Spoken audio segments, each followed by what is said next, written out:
खुलताबाद शहर के नगर पालिका इलेक्शन में हम नगर अध्यक्ष के लिए खड़े हैं।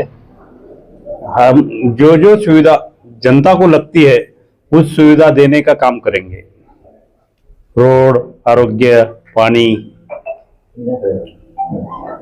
सब चीजों के लिए हम बांधित रहेंगे, उनके लिए, पब्लिक के लिए। सर, गांव में ऐसी कौन सी मोटी समस्या है जो अभी तक उसका निवारण हुआ नहीं और आप नगर अध्यक्ष बन जाती है तो सबसे पहले उसको प्राधान्य देंगे? पानी की समस्या सबसे बड़ी है। यहाँ पे पाइपलाइन बहुत पुरानी हो गई, कम से कम 25-35 साल पुरानी पाइपलाइन है। यहाँ पे पानी 3-4 दिन को आता है। पानी धरण में होने के बाद भी पानी पहुंचता नहीं आता।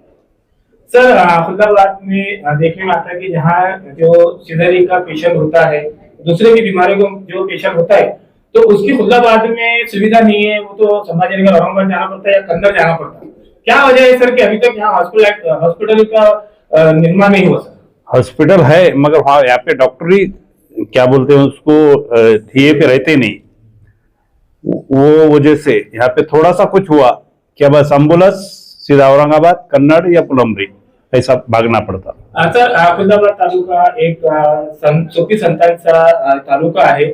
इथे भद्रमारुतीचं मंदिर आहे आणि गजरबक्ष फुले रहमतुल्लाहची दर्गा पण आहे। पर्यटनासाठी काय करणार तुम्ही अध्यक्ष झाल्यावर? पर्यटनासाठी ज्या सुविधा लागतात त्या सुविधा पुरवू आम्ही त्यांना। आणखीन काय काय समस्या आहे सर म्हणजे गावात की तुम्ही त्याचं निवारण करणार? गावाला एक बायपास पाहिजे। गावात रस्त्याच्या थोड्याशा समस्या आहेच अजून, आणि थोडेसे मोठे गावाचा मेन रोड आहे हा फार छोटा आहे, हा मोठा व्हायला पाहिजे। ड्रेनेज झालं पाहिजे।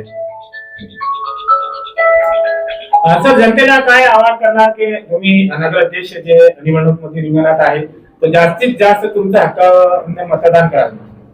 आता याच्यामध्ये जवळजवळ 1235-40 घरं हे भाडेपट्टे याच्यामध्ये आहे। वक्फ बोर्ड म्हणतं आमचं आहे, फॉरेस्ट म्हणतं आमचं आहे, आणि वस्ती जवळजवळ 40 वर्षापासून ते लोक इथं राहतात। आणि त्यांना ते म्हणतात असं की त्यांना ते आता त्यांनी त्यांचा 14 पासून टॅक्स बंद केला। अगोदर त्यांनी 20 वर्ष टॅक्स घेतला, 20-25 वर्ष।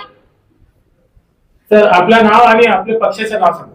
माझं नाव बाबासाहेब काशीनाथ बारगड आणि पक्षाचं नाव शिंदे सेना।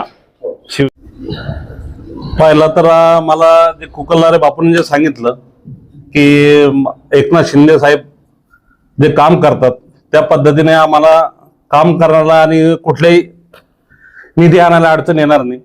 आणि दुसरी गोष्ट, जो प्रभाग क्रमांक 1 आहे जिथं दरदरी बख्श ही दर्गा आहे, यात दरवर्षी उरूस हा वार्षिक सण असतो तिथला। तिथे 5 ते 8 दिवस इतका त्रास आहे म्हैसमाळवासियांना जाण्या येण्यासाठी, तो आम्ही बायपास आमच्या वार्डमधून स्पेशल करण्याचा हे करू।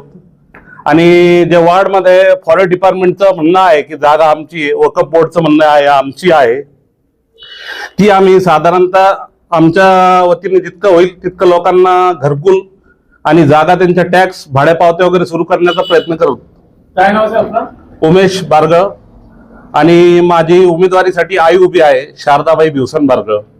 महिलांना आम्ही 3 तिकीट दिले 6 पैकी, म्हणजे महिलांनाही समान संधी दिलेल्या आहेत। आणि ज्या वेळेस आमचे मुख्य नेते आदरणीय एकनाथजी शिंदे साहेब मुख्यमंत्री होते त्यावेळेस त्यांनी लाडकी बहीण योजना राबवलेली आहे।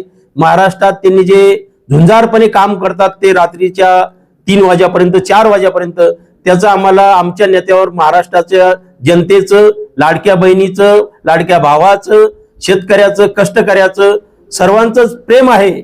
आणि त्याचा आमच्या पक्षाला निश्चितपणे फायदा होणार आहे याचा आम्हाला आत्मविश्वास